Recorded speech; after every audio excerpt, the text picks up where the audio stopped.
군사력 강대국 한국이 현무포 미사일을 소형화시켜 KF-21 전투기에 탑재하는 방식의 한국형 공대지 탄도미사일을 개발한다는 소식과 공대공 미사일에 이어서 공대함 미사일까지 모두 한국의 독자적인 기술로 국산화시켜 KF-21 전투기에 탑재하는 모든 무장을 100% 국산화해버린다는 소식입니다. 정보지식 반응 채널 대고구려 제공, 구독과 알림 설정 진심으로 감사드립니다. 최근 국방과학연구소는 KF-21 전투기의 무장으로 사용할 최첨단 신무기 한국형 공대지 탄도미사일이라는 새로운 형태의 미사일을 발표했다.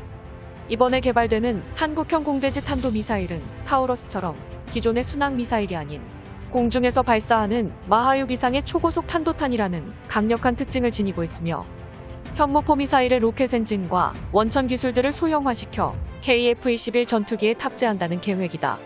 국방부가 요구하는 한국형 공대지 미사일의 최소 사거리는 800km, 초음속 미사일 엔진의 핵심 분야인 램제트 엔진을 탑재했으며 탄두 폭장 중량은 전투기에 탑재될 정도로 소형화되었기 때문에 최소 500kg을 목표로 하고 있다.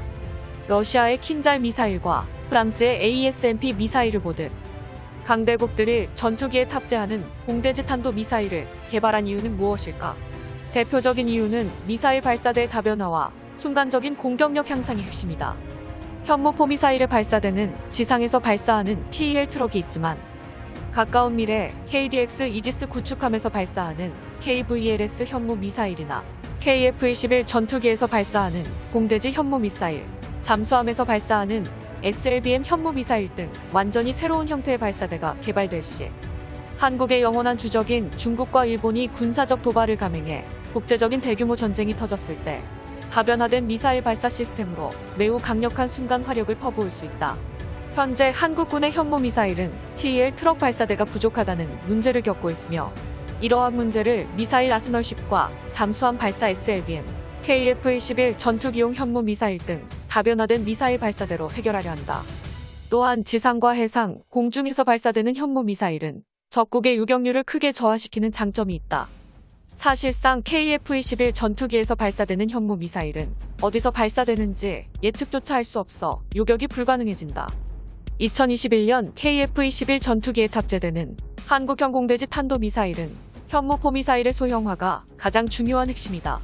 현무포 미사일에 사용되는 추진기관과 정밀유도 설계도가 한국형 공대지 탄도미사일에 그대로 적용되며 통합항법 장치와 GPS 및 관성 측정 장치까지 현무포 미사일의 원천 기술을 그대로 사용한다. KF-21 전투기에 탑재할 장거리 탄도미사일을 소형화시키는 계획이기 때문에 추진기관은 고강도 경량 물질을 사용할 예정이며 연소관에도 똑같은 방식을 적용해 극한의 경량화를 추구할 것이다. 탄두의 작동 방식은 크게 두 가지로 나뉘는데 첫 번째로 충격신관 및 고폭 파편형 탄두 설계와 두 번째로 침투신관 및 관통형 탄두 설계를 사용한다. 이러한 국방과학연구소의 발표를 보면 현무포 미사일에 적용된 두 가지의 탄두 방식과 완벽히 같다는 걸 알 수 있다. 구동장치로는 고출력 전기식 구동장치와 전투기용 미사일 설계라는 새로운 기술이 포함되었다. 전투기에 장착하는 탄도 미사일로서 동특성 공력 탄성학이 적용되었으며 KF-21 전투기의 형상에 대한 구조성과 동특성 시험 및 공력 탄성학 해석 등 발사 시 KF-21 전투기에 얼마나 많은 영향을 끼치는지 지속적인 연구가 진행되고 있다.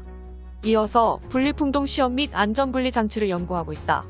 전투기에 탑재된 유도탄의 분리풍동 시험을 수행하여 비행시험 전 미사일 분리에 따른 안정성을 확인하며 유도탄의 무장 분리 시 전투기의 기동성과 받음각 등 항공력학적인 요소를 고려한 안전분리 설계 기술을 연구하고 있다.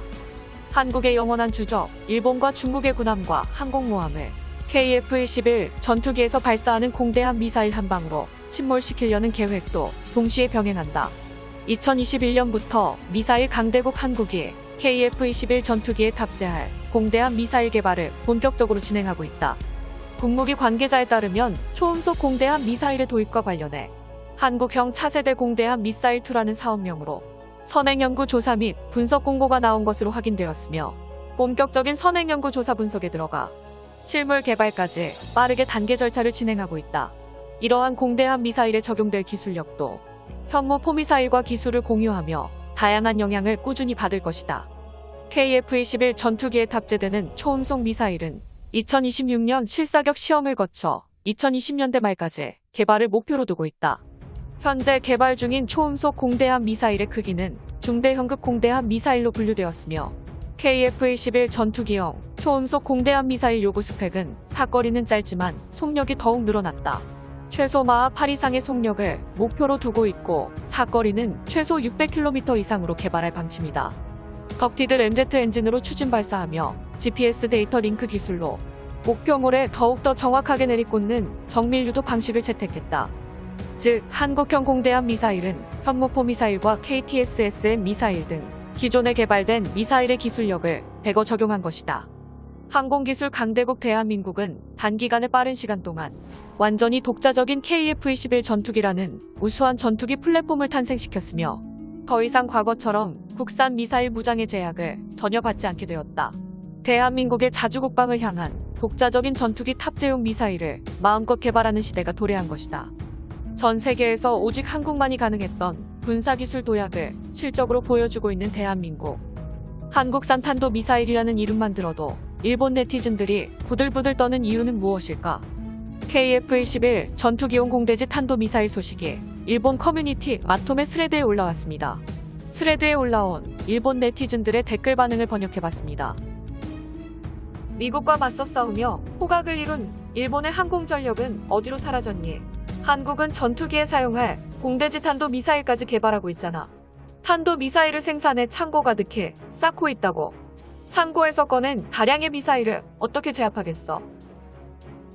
이제는 영공에 한국군의 전투기가 침공한다면 대처 방법이 없네. 탄도미사일을 방어하기 위해 기존 방공망으로는 한계가 있다. 결국에는 일본도 한국의 영토를 폭격할 공격 무기를 가져야 해. 그러기 위해서는 평화 헌법을 갈기갈기 찢어버려야지. 북쪽이나 남쪽이나 미사일 사랑이 듬뿍이구나. 한국군은 전투기에 탄도미사일 탑재하고 무엇을 하고 싶은 건지? 보나마나 일본을 공격한다는 파렴치한 생각이나 하고 있겠네. 현무 미사일은 다탄두 형식으로 개발 중이다. 전투기에 다탄두 미사일을 발사하는 건 맞아보면 꽤나 아플 것. 일본을 지워버리기 위한 한국의 의마가 확실해진다. 한국인들은 신무기 미사일로 일본을 바닷속으로 침몰시킨다든가 하는 느낌으로 축제 분위기에 빠졌을 게 분명하다. 한국은 축제 분위기인데 스가네각은 저지할 능력도 없네. 정말로 무능력해서 실성해버렸다. 초정밀 미사일을 개발하는 나라는 세계에서 제한적이다. 일본마저도 공대지 미사일을 개발하는 데 많은 제약이 있다. 결국 이런 미사일을 한국이 개발할 리 없어. 전투기에서 발사하는 탄도미사일이라니. 전투기에 미사일을 싣는 의미는 탄도미사일인데 전투기에 싣는 필요가 있나? 이론부터 잘못된 선택에 막무가내 한국의 방식. 현무 미사일인지 뭔지 발사하기 전 상당한 추진력이 필요하다고 생각해.